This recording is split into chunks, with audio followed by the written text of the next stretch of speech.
Owning a home is still the American dream, but it comes with plenty of emotional and financial challenges. Join real estate broker Ron Evans each week as he shares the latest industry and local real estate market news through interviews with other agents and industry professionals. If you're confused about today's real estate market or just want to understand the home buying and selling process, this show is for you. Here's your host, Ron Evans. Hey everybody, welcome back to my YouTube and broadcast. Going over the Orange County Housing Report. This is for February, the first part of February of 2022. As always, everything I do is just coming from Stephen Thomas and his group at Reports on Housing. Stephen's been doing this for 20 years. He is a local economist here in Orange County. He's very respected and really knows his numbers. He knows the data.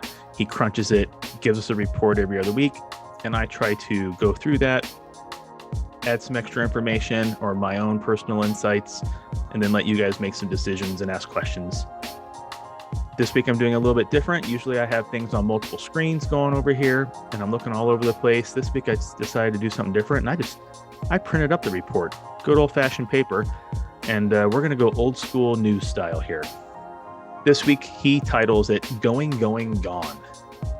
And this is coming from the fact that according to Stephen and what we're seeing, homes right now are selling like auctions, even though they're not real auctions.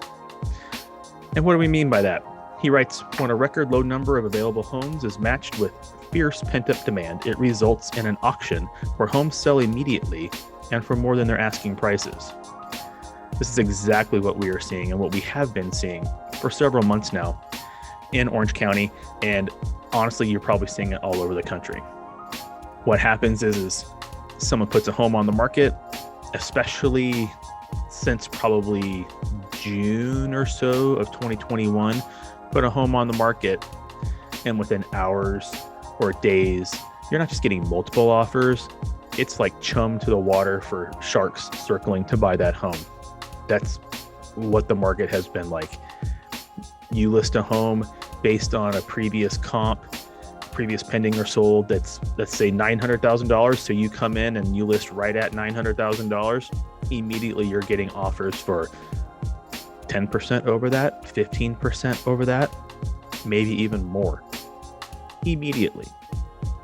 And that's what we're talking about here in this week's report and what we're seeing here in the market. So it is like an auction, and it is literally just who can come up with the highest amount of money, the best terms, the easiest terms, the shortest terms. Now we're still on a serious demand issue. So there are people now that are putting their homes for sale, but it's also contingent upon them finding a replacement property and being able to close on that home.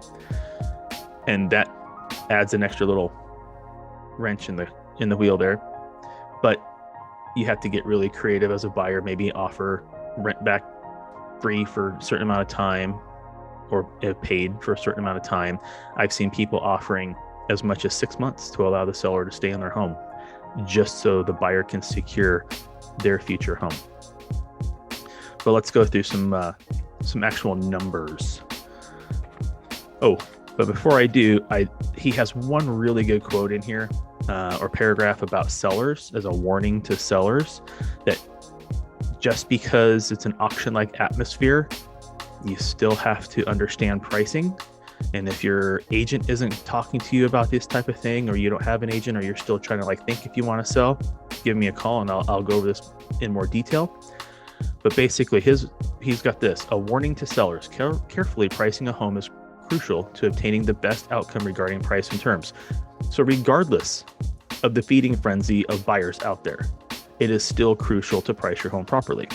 Pricing at or slightly above the last comparable pending or closed sale will expose the home to the largest buyer pool. And that's what you want. You want the most people seeing it. So even though previous comp or pending says 900,000, you have a feeling that you're going to sell for 5, 10, or 15% over that. You don't want to price it at that. You want to price it right at that 900,000, maybe just a little bit over, because you want all the people, if there were 50 offers on that house, those are now buyers that are immediately going to look at your house if you're pricing it similar. If you overprice it, you're taking those buyers away and they're not going to be in the game for your house. The auction that follows will have buyers competing against each other to achieve success. This results in sales prices above their asking prices and in many cases way above their asking prices. Stretching the initial asking price considerably above the comps may still result in achieving the ultimate goal in selling. However, it will be at the expense of not obtaining the highest and best price and terms. If you overprice it, you limit your buyer pool, you take away the people that were competing for the previous home in your neighborhood. You're now having to market and search out new buyers for your neighborhood.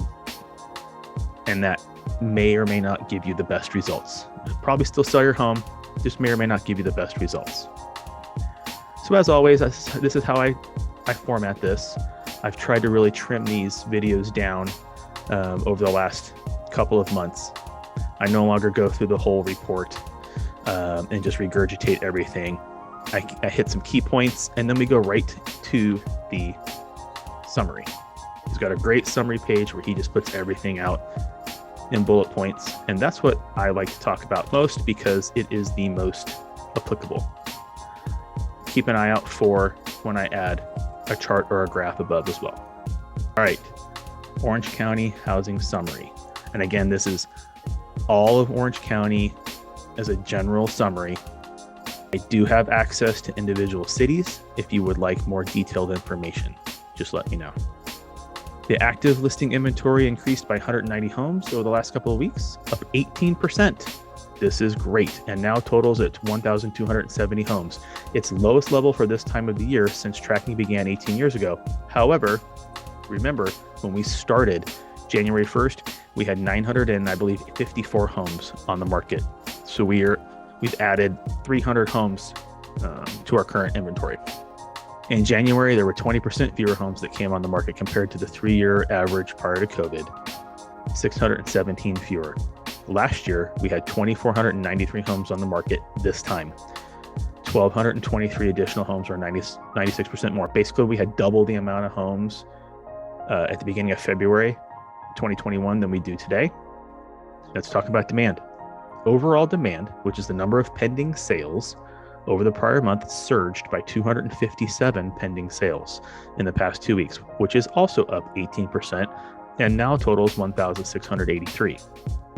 Last year, there were 2,590 pending sales, 54% more than today due to the impact of COVID on housing. The 3-year average prior to COVID is 2,160 or 28% more. So again, everything is relative. Demand is still there. It's gone up the past couple of weeks, just like the inventory has. However, we are still running at a loss overall at overall volume. Percentages are very good, but overall volume is less because we just don't have the homes there. If we had the homes available, demand would be probably even more nuts right now, in my opinion. With supply and demand increasing at the same rate, the expected market time, which is the number of days to sell all Orange County listings at the current buying pace, remained unchanged at just 23 days in the past couple of weeks, an insanely hot seller's market.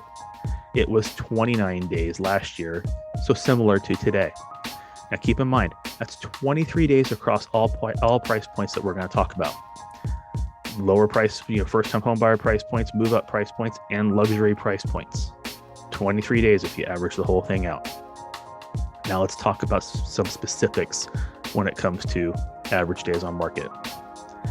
For homes priced below $750,000, so this is your first-time home buyer area, condos, townhouses, small single-family homes. The market is a hot seller's market with an expected market time of just 18 days. Want to list your home today? We can have it sold before the end of February. This range represents 25% of the active inventory and 31% of the demand. So you see the demand is outpacing the inventory in that category.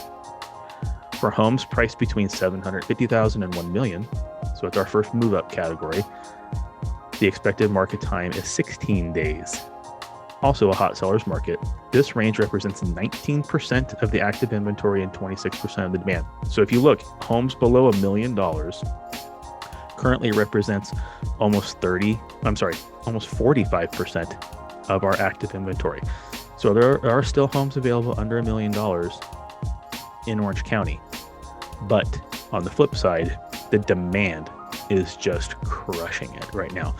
And it is so tough for buyers. For homes priced between $1 million and $1.25 million, the expected market time is 17 days. This range represents 9% of the active inventory and 12% of the demand. So still we're flipped. Demand is still outpacing inventory in that category. For homes priced between $1.25 and $1.5 million, the expected market time is 21 days. This is 9% of the active inventory and 9% of the demand. So now we're seeing a little bit like it's leveling out. When you get up to $1.25 million, 1.5, demand and inventory are pacing pretty equal. For homes priced between $1.5 million to $2 million, so this is our high-end non-luxury, or maybe just the cusp of luxury in Orange County. The expected market time is 22 days. This represents 8% of the active inventory and 9% of the demand. So you have to get up to over 1.25 million in Orange County to find demand and supply pacing and trending about the same. It's kind of nuts, and it's still crazy. So now let's go into our true luxury market. For homes priced between 2 and 4 million, the expected market time remained unchanged at 34 days. So that means if you've got a $4 million home in Coto de Casa that you would like to sell, we could literally put that on the market today. And by spring break, you're in a new home. You've moved on. That is crazy right now. I've said this time and time again. If you go back a year or so ago, 2 years ago, this price point was over 300 days on market. Not unheard of. Maybe even higher than that at some points in the last several years. And now you're talking a month, a long month. For homes priced from 4 million to 8 million, the expected market time increased from 74 to 79 days. Okay, let's take that same example. You can take your $8 million Newport Beach home, put it on the market today. By the time your kids get out of school, you're moving on. You're packing up and you're out. That's our reality. For homes priced above 8 million, expected market time increased from 179 to 219 days. This is a lot due to the fact that there's just a lot less inventory at that level, and it's kind of slowing down at that super luxury level. Keep in mind, it wasn't that long ago that if you had a home that was like $10 million in Orange County, your expected market time was a year and a half. Easy. And that was considered a really good market. You're still 9 months right now. You're half of what it used to be. You take the luxury end, all homes that are above $2 million, that accounts for 31% of our inventory and 13% of the demand. So you see that that's why you get a little bit longer market times, but still crazy market times because the demand is just a little bit less. The inventory is starting to outpace the demand there. Now let's talk distressed homes. Distressed homes are those homes that are foreclosures or short sales. Something that people have been banging the drum for the last year is getting ready to go crazy here in Orange County and across the country. And I'm here to tell you that we're not seeing it, and I don't think we're going to see it. I've said this time and time again. People today have something that people in 2007 just didn't have, and that's called equity. If you took advantage of forbearance, if you fell behind on anything, you had to switch jobs or whatever, people today have equity that they can easily, if they got behind, if they took forbearance and now have a balloon payment, they can pretty easily refinance right out of that, and maybe even into a lower payment and lower interest rate than what they had. So we haven't seen an uptick. I don't think we're going to see an uptick. Certainly, we're not going to see an explosion of distressed properties, especially here in Orange County. But let's talk about them anyway. So distressed homes, both short sales and foreclosures combined, made up only 0.2% of all listings and just 0.2% of the demand. There are only 3 foreclosures, and there are no short sales available in Orange County as of today when this was printed. In all of Orange County, there are 3 total distressed homes on the active market, which is actually up 1 from 2 weeks ago. Last year, there were 4 distressed homes on the market, similar to today. Overall, there were 2,486 closed residential resales in December, which is 20% less than December of 2020. Through December, there have been 35,180 closed sales, which is 16% higher than 2020. So 2021, we're finalizing all those numbers now, ended up 16% higher than 2020. That is the most sales since 2005. December marked a 3% drop compared to November of 2021. The sales to list price ratio was 101.1% for all of Orange County. Foreclosures accounted for just 0.2% of all closed sales, and there were no closed short sales. That means that 99.8% of all sales were good old-fashioned sellers with equity. I like the way Steven puts that. Have it. That's what's going on in the general Orange County housing today, the beginning part of February of 2022. If you have any specific questions, if you would like a report or a breakdown of your city, pretty much anywhere in Southern California, but especially here in Orange County, I'm happy to do that for you. You can reach me at 949-929-2270. You can also email me at realestate101. That's realestate101 at ronevansrealty.com. I'm happy to get back to everybody. You can also just leave a comment here on YouTube or in whatever podcast format you're listening, and I'll reply there as well. Thank you again for watching, and we'll see you soon. Folks, I appreciate your continued support. If you haven't already done so, please don't forget to subscribe and share this podcast with your friends. Leave your comments and questions below, and I'll get back to you when I can. Have a great day. See you soon.